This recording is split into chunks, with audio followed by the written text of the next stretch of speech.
Hi, well, today I thought I'd take a break from horror and review one of my all-time favorite comedy sequels, Crocodile Dundee II, 1988.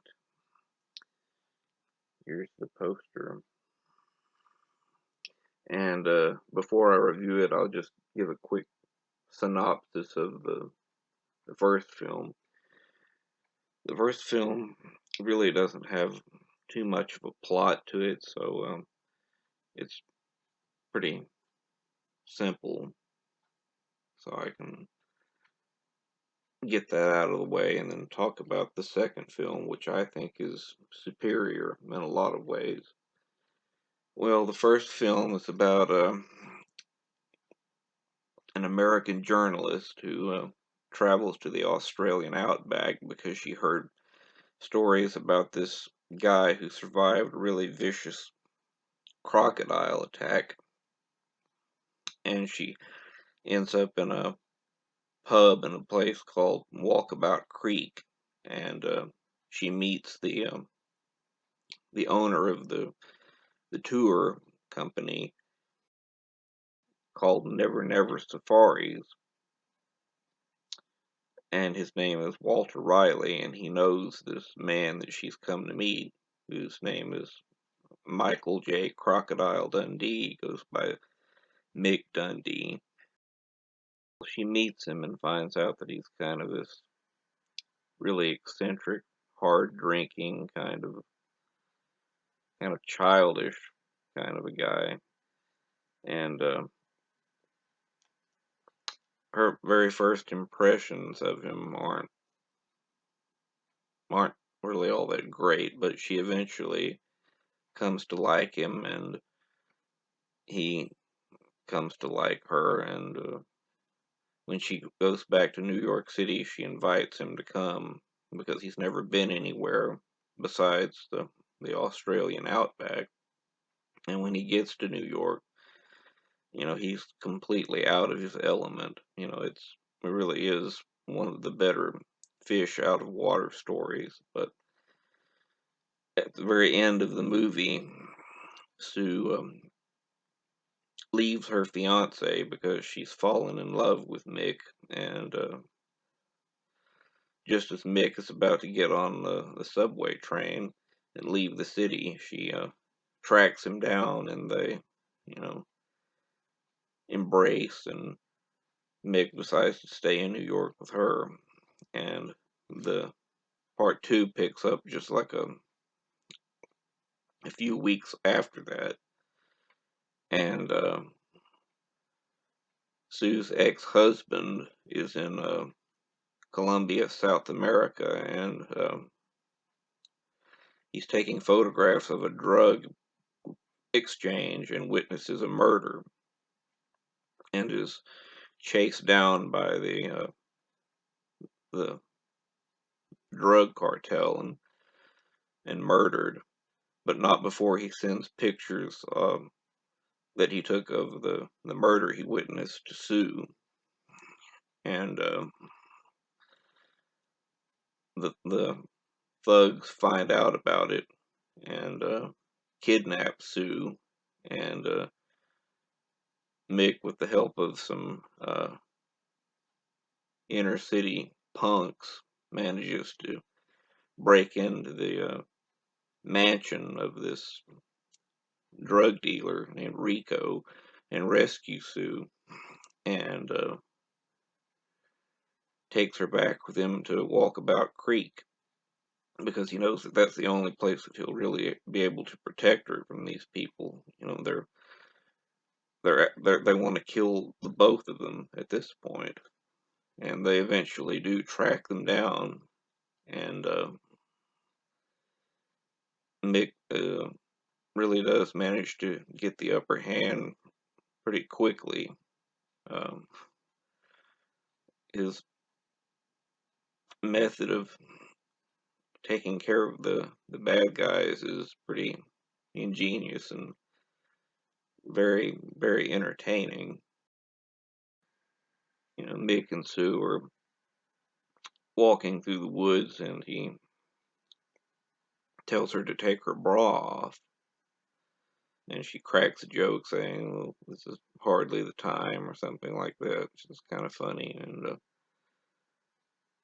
one of the bad guys sees the bra hanging on a tree, and he says, hey, look at this. And as he reaches for it, he looks down and notices that there's a length of rope leading away from where he's standing. And he looks off in the distance and he sees Mick Dundee standing there grinning at him, and he gets this look on his face like, oh shit. And Mick slaps something. You don't know what it is. You can't see it yet, and it tightens this noose that's been laid, you know, directly underneath where he had set the bra, and it drags this guy off, and the rope is tied to this water buffalo, and it drags this guy off screaming, and the drug dealers start shooting, and Sue is hidden away, and she's firing back at them, and so Mick catches up with the guy and knocks him out, takes him back to this little hideout spot that he's found, and ties him up, and hands Sue the rifle and tells her that if he moves, to kill him. Well, then he goes off and manages to capture another bad guy, and ties him up too, and he pulls something out of his bag. She doesn't know what it is, and he tells her he's going to go make a telephone call because it looks like they're going to need some help. And turns out that it's something called a bull roar. You know, you swing it around and it makes this weird noise. But by doing that, he manages to contact some of his Aborigine friends who show up the next morning. And these guys take over the guard duty that Sue's been watching these guys they've got tied up all night. So they're there now, and Mick goes off to try and find his friend Wally, who's been taken prisoner by the bad guys. And one of the funniest scenes in the movie is when one of the Aborigine dudes is poking at the prisoners with his stick, and he says something, you know, ball to ball, whatever it was, and Sue looks at the other Aborigine guy and asks, "What did he say?" And he says, he wants to know if we're allowed to eat these men. And the reaction of the bad guys is pretty hysterical. I remember everybody in the movie theater was cracking up during that scene, but Sue looks at him like, are you serious? And he, you know, winks and smiles at her, and then she starts cracking up. And one of the bad guys, played by Louis Guzman, he kind of, I think he passes out, and another one crosses himself. And it's a really hysterical scene. I even uploaded that scene on my channels if you want to check it out. But yeah, at this point, Mick manages to catch up with his friend Walter. He sets it up to make it look like Walter's been dragged under the water by a crocodile, but it's really Mick under there, you know, with a crocodile head over him.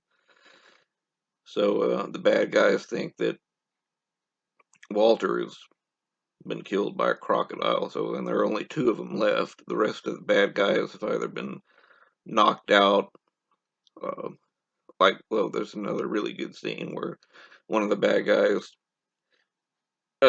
runs into one of Mick's friends from the bar named Nugget, and he's just sitting there on a cooler drinking a beer, and the bad guy says, "You should have brought a gun instead of a beer, mate." And Nugget says, I don't need a beer. I've got a donk." And the bad guy's like, "You got a what?" And this huge guy comes up behind him, grabs the rifle, and says, "Donk," and punches him out cold. That's another really funny scene. And at this point in the movie, like I said, most of the bad guys have either been knocked out, captured, and tied up. So, and there are only two of them left. And they set the brush on, the bad guy set the brush on fire, trying to weed Mick and Sue out so that they can kill him. But Dundee manages to get the upper hand in that situation. He finally gets the drop on Rico. You know, he has the huge knife to his throat, and he says to Rico to take your pants off, which is a pretty funny moment because Rico looks at him like, "What the hell are you talking about?" But it's eventually revealed at the very end that Mick had switched clothes with Rico in an attempt to try and flush the one other remaining bad guy out so that Sue could shoot him, which happens, but Wally, not knowing what's going on, shoots Rico thinking that it's Mick, and he falls over a cliff and is killed. And they think that they've killed Mick, but the Aborigine friend comes up and says if Mick wants his clothes back, he can bloody well go down there and get him himself. And Sue looks at him like, "That's not Mick," and he says, "No, it's not. That's Mick over there." And Mick comes out of the clearing wearing Rico's clothes, and they're eventually reunited, and it's a happy ending of sorts. And Mick asks Sue, "Are you ready to go home now?" And she says, "I am home," and the movie ends. And I think it's a really nice movie. It's very entertaining and funny and dramatic and romantic, and I just really, really enjoy it. It's a shame it doesn't get talked about very much. You know, it's kind of a forgotten classic in many ways, but it's definitely worth checking out if you haven't. Okay, guys, thanks for watching this video. I'll see you all later. Bye.